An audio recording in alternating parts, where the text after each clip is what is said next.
It's been described as the world's favorite pastime, something most people do so naturally that they never stop to think about what it's doing to them. It's called jogging. It consists of picking up one foot and setting it down in front of the other. Simple, right? Not really.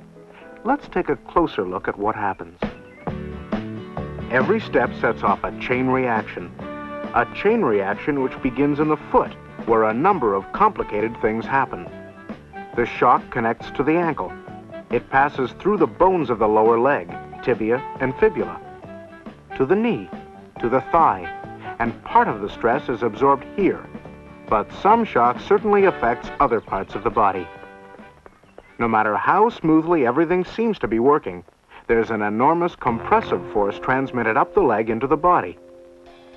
This happens to the runner about 600 times for every kilometer. An alternation of stress and compression. Heavy compression. Let's examine the basic motion. In running, the foot passes through 5 positions with every stride. Supination, heel strike, pronation mid-stance, metatarsal push-off. All very natural, but very complex.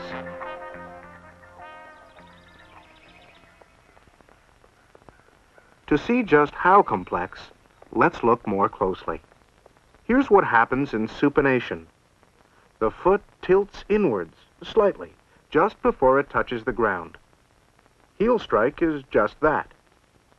In most runners, it occurs on the outside of the heel.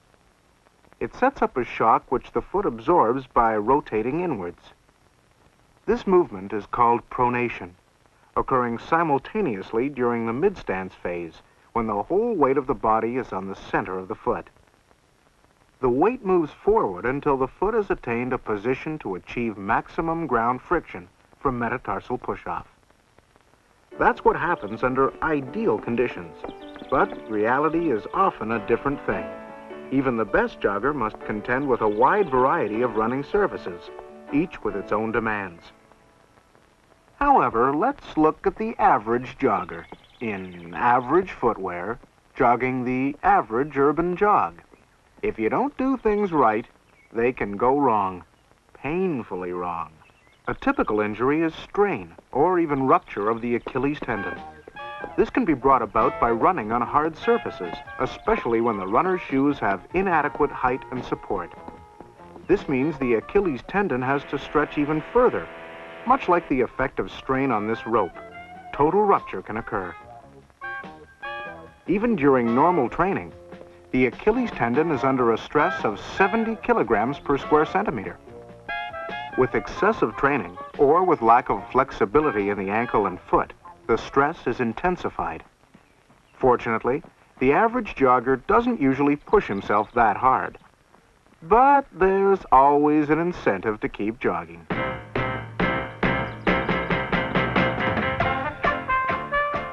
And that usually brings the in-town jogger to a new problem.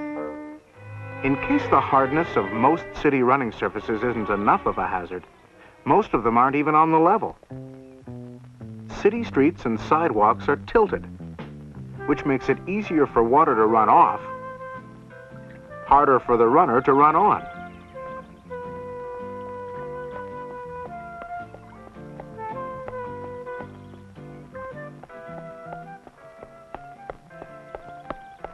And running on the roadway is no better. The road camber is the same. A runner on the street or sidewalk is subjecting his feet and legs to some unnatural stresses. These are twofold. Let's look at them in turn. First, the uphill foot is receiving an excessive tilt during the mid-stance phase. This prolonged pronation results in an inward twist or torque to the shin bone, the tibia. This, in its turn, pulls the kneecap off center. Do it once, it doesn't matter. Do it every step on that foot, and you're straining the tibia and the knee 300 times per kilometer. Multiply this by the number of kilometers the average jogger jogs, and you find the strain occurring millions of times a year. The result could be either painful shin splints and/or runner's knee. And that's only half the problem.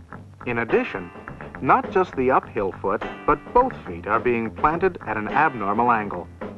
This condition brings about varus or valgus positions. On the downhill foot, we have a varus position. On the uphill foot, we have a valgus position. Varus or valgus positions can have a detrimental effect on the Achilles tendon. The result can be a variety of conditions painful to put up with, and a handicap to your enjoyment of jogging. The whole subject of strain is very complex. Every athletic activity puts its own special stresses on the powertrain of foot and leg. Different activities create their own specific stresses on the various biomechanic systems.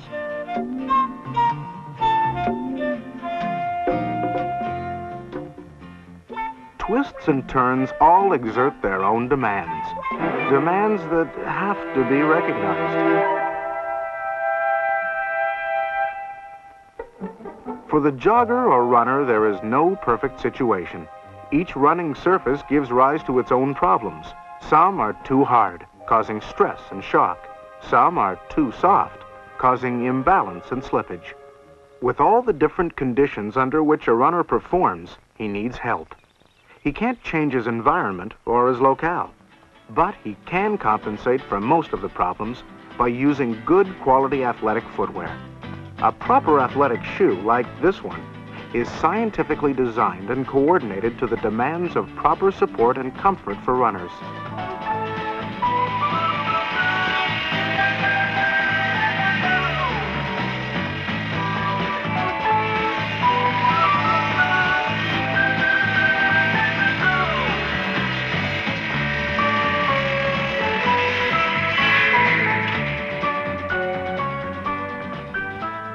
A well-constructed shoe has several major components. For instance, the toe box. Roomy enough to accommodate the toes without squeezing, so there's no discomfort. And it's free of prominent internal stitching. Nothing there to cause blistering or soreness. Secondly, the midsole. It has to be both flexible and shock absorbent. This cushions the foot but allows a normal toe off. Third, an insole to provide vital support for the long arch of the foot. This protects against the flattening pressure of every stride. The heel should have adequate height to protect the Achilles tendon from being overextended.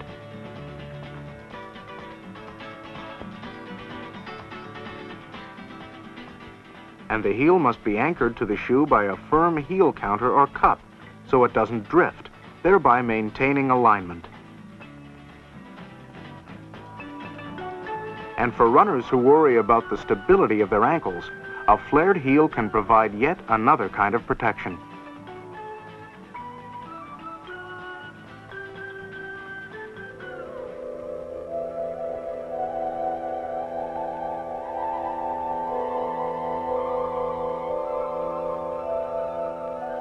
You put all this together and it spells quality.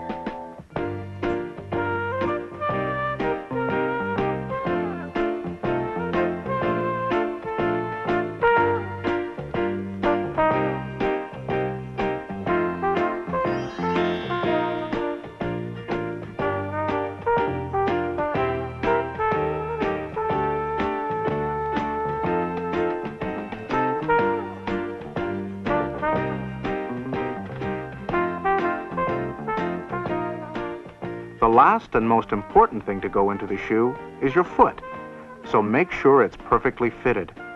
Here are 4 checkpoints to remember. 1. Remember you'll be wearing it under stress, so lace it up firmly.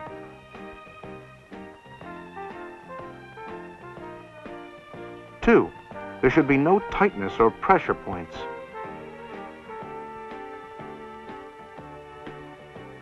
3.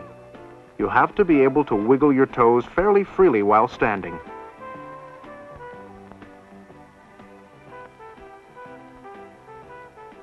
4. These are running shoes, Run in them a few steps before you make up your mind. You'll find that proper athletic footwear can make your jogging program a runaway success. Once you've discovered what proper athletic shoes can mean to your performance, protect that improvement by following a few simple rules. Buy 2 pairs and alternate them, giving each pair an opportunity to dry out after use. Don't dry your shoes in artificial heat. Room temperature is best. If you're storing your shoes, use proper shoe trees, or failing that, stuff them with paper.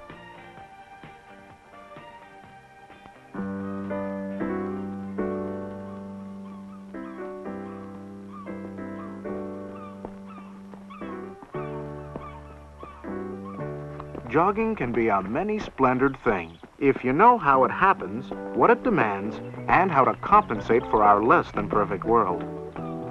Remember the action and the protection that you get from superior athletic footwear with these 5 important features. Roomy toe box with nothing to rub or pinch the toes. Flexible, shock-absorbent midsole for cushioning. Properly formed insole to provide arch support. Strong heel cup and a heel wedge of sufficient height to help protect the Achilles tendon. Optionally, a wide, flared heel to give additional lateral stability. With proper athletic footwear, you can take your sport in your stride.